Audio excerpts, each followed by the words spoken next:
ബഹുമാനപ്പെട്ട അധ്യക്ഷൻ, വേദിയിലെ നേതാക്കളെ, പ്രിയ സഹോദരി സഹോദരന്മാരെ, എല്ലാവർക്കും പ്രപഞ്ചനാഥന്റെ അനുഗ്രഹം സദാ വർഷിക്കുമാറാകട്ടെ. അസ്സലാമു അലൈക്കും. ഇസ്ലാമോഫോബിയ, ലവ് ജിഹാദ് തുടങ്ങിയവ ഒരുപാട് കാലങ്ങളായി ഇങ്ങനെ സംസാരിച്ചുകൊണ്ടിരിക്കുന്നതാണ്. ഇപ്പോൾ അത് കുറച്ചുകൂടെ കടുപ്പമാക്കിക്കൊണ്ട് നമ്മുടെ വെള്ളാപ്പള്ളി നടേശൻ അതിനെ കുറച്ചുകൂടെ ഉഷാറാക്കി കൊണ്ടുവരുന്ന ഒരു ഘട്ടത്തിൽ സർക്കാരിന്റെ ഈ മൗനത്തിനെതിരെയാണ് SIUയുടെ ചുണക്കുട്ടികൾ ഈ ഒരു ക്യാപ്ഷനുമായി കൊണ്ട് ഈ പ്രതിഷേധ സംഗമം ഇവിടെ സംഘടിപ്പിച്ചിട്ടുള്ളത്.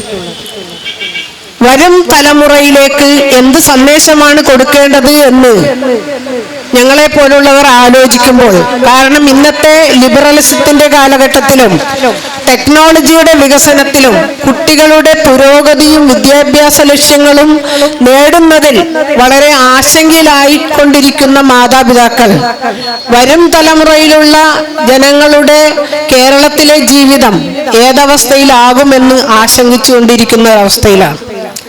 ആ അവസ്ഥയിൽ ഇത്തരം കുഴപ്പങ്ങൾക്കെതിരെ അല്ലെങ്കിൽ ഈ മുസ്ലിം പ്രീണനത്തിന് എതിരെ കൈയെടുക്കുവാൻ ഒരു പാർട്ടികൾ, ഒരുപാട് സംഘടനകൾ, വിദ്യാർത്ഥി സംഘടനകളൊക്കെയുള്ള ഈ കാലഘട്ടത്തിൽ SIOക്ക് മാത്രം അതിന് മുൻകൈ എടുക്കാൻ കഴിഞ്ഞു എന്നത് അവരുടെ ആദർശത്തിന്റെ പ്രത്യേകത കൊണ്ട് മാത്രമാണ്.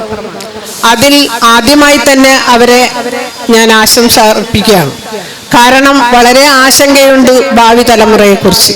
പക്ഷേ ഇങ്ങനെ ഒരു തലമുറ SIUയിലൂടെ ഉയർന്നു വരുന്നു എന്നത് തന്നെ വളരെ സന്തോഷം നൽകുന്ന ഒരു കാര്യമാണ്. കാരണം ഇവിടെ നടക്കുന്ന വർഗീയത അല്ലെങ്കിൽ വംശീയത തുടങ്ങിയവയെ ശക്തിയുക്തം എതിർക്കുവാനും അതിനെതിരെ പ്രതിഷേധ സംഗമം സംഘടിപ്പിക്കുവാനും തയ്യാറാവുന്ന SIOക്കാർക്ക് എല്ലാവിധ അഭിവാദ്യങ്ങളും ആശംസകളും അർപ്പിക്കുകയാണ്. ജമാഅത്തെ ഇസ്ലാമി തിരുവനന്തപുരം വനിതാ വിഭാഗം ജില്ലയുടെ പേരിൽ ഈ പരിപാടിക്ക് എല്ലാവിധ ആശംസകളും അർപ്പിച്ചുകൊണ്ട് ഞാൻ എൻ്റെ വാക്കുകൾ നിർത്തുന്നു. നന്ദി, നമസ്കാരം.